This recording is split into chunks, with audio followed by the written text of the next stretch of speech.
ராஜேஷ்குமார் நாவல் அத்தியாயம் 2 நிலவை களவு செய் தொடருகிறது. இனிமே தான் நீ ரிசீவரை வச்சிடு, காரியம் முடிஞ்சதும் ஃபோன் பண்ணுறேன். அவள் மறுமுனையில் ரிசீவரை வைத்ததும் ஜெயவர்தன் தன் கண்ணாடி பூத் வழியே சற்று தொலைவில் காகித பட டம்ளரில் இருந்த காப்பியை சப்பியபடி பெண்களை பார்வையால் மென்று கொண்டிருந்த மங்களேஷை ஒரு புன்னகையோடு பார்த்துவிட்டு மறுபடியும் டெலிஃபோனில் சென்னையை தொடர்பு கொண்டான். இம்முறை ஆண் குரல். ஹலோ. அவனுடைய பாஸ் நவமணி குரல் கொடுத்தார். பாஸ், நான் ஜெயவர்தன், ஃப்ராங்க்பர்ட்லேருந்து பேசுகிறேன். ஆமாம் பாஸ், ஃப்ளைட் எக்கச்சக்க லேட், இப்போ தான் லேண்ட் ஆனோம். பயணத்தில் எந்த பிரச்சனையும் இல்லை. இல்லை பாஸ், நீயும் மங்களேஷும் ஜியாலஜிஸ்ட் சொன்னதை கஸ்டம்ஸில் நம்பிட்டாங்களா? சுலம்பமாக நம்பிட்டாங்க. நிஷாவை எப்போ பார்க்க போகிறீங்க? ஹோட்டலுக்கு போய் ரூம் எடுத்து குளித்து சாப்பிட்டதுமே புறப்படுறோம் பாஸ். அட்ரஸ் பத்திரம், நீங்கள் கவலையே படாதீங்க பாஸ்.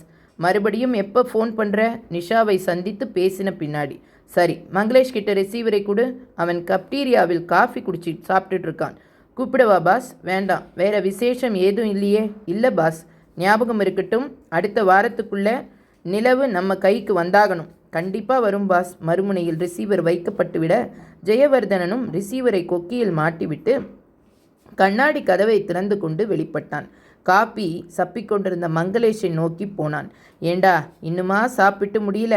காப்பி ரொம்ப சூடு. காப்பி சூடு இல்லை, நீ தான் சூடு. வர போகிற பெண்ணை ஏண்டா இப்படி வெறிச்சு பார்க்குற? ஒவ்வொருத்தையும் அம்சம். கொஞ்சம் நேரத்துக்கு முந்தி ஒருத்தையும் நீ பார்த்துருக்கணும். ஏன், அவளுக்கு என்ன? ஏறக்குறைய டாப்லெஸ்ஸில் போனா. என்னோட உடம்பு ரத்தம் பூராவும் ஸ்டேஜில் வந்துருச்சு. நீ எய்ட்ஸ் வந்து சாக போகிற. காஃபி குடித்த வரைக்கும் போதும். டம்ளரை வச்சுட்டு வாடா. இதோ ஆச்சு. காலி டம்ளரை வேஸ்ட் பின்னில் நசுக்கி வீசிவிட்டு சூட்கேஸை தூக்கி கொண்டான். பாஸ் கிட்ட பேசிட்டியா? பேசிட்டேன். என்ன சொன்னார்? வழக்கம் போல பத்திரம் சொன்னார். நிஷாவை எப்போ பார்க்க போகிறீங்கன்னு கேட்டார். ஹோட்டலுக்கு போய் ரூம் எடுத்து குளித்து சாப்பிட்டு போய் பார்க்கணுன்னு சொன்னேன். டேய் ஜெயா, அந்த நிஷா எப்படி இருப்பா? யாருக்கு தெரியும்? உன்னை மாதிரி தான் நானும். பேரை பார்த்தா கிளிகிழிப்பு தட்டுற மாதிரி இருக்குல்ல? சரியான சொல்லி பார்ட்டிடா நீ. விமான நிலையத்தை விட்டு வெளியே வந்தார்கள். போக்குவரத்து இரைச்சல் அந்த காலை நேரத்திலும் ஓவென்று இருந்தது. வரிசையாய் டாக்ஸிகள், சாலையின் மையத்தில் வாகனங்கள் விஷ் விஷ் என்று பறந்தன. மங்களேஷ் வியந்தான்.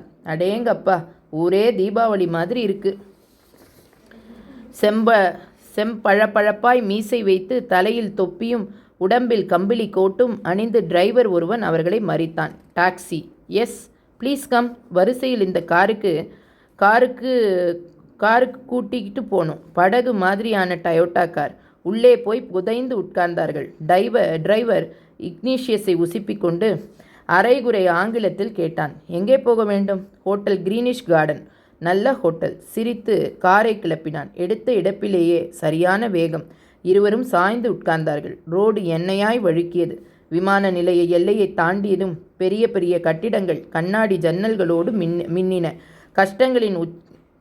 கட்டிடங்களின் உச்சிகளில் ஆயிரக்கணக்கான டெலிவிஷன் ஏரியல்கள், அதில் பாதி டிஷ் ஆண்டனாக்கள். ரோட்டின் 2 பக்கங்களிலும் கெட்டியான பச்சை நிறத்தில் 2 மீட்டர் அகலத்தில் விடாப்பிடியாய் தொடர்ந்து வந்தது. ரோட்டின் குறுக்கே தொங்கும் டிராஃபிக் சிக்னல்கள் போக்குவரத்தை ஒழுங்குபடுத்தி கொண்டிருக்க நகரமே யாருக்கோ கட்டப்பட்ட மாதிரி சுத்தமாய் தெரிந்தது. டிரைவர் திரும்பி பார்த்து கேட்டான்.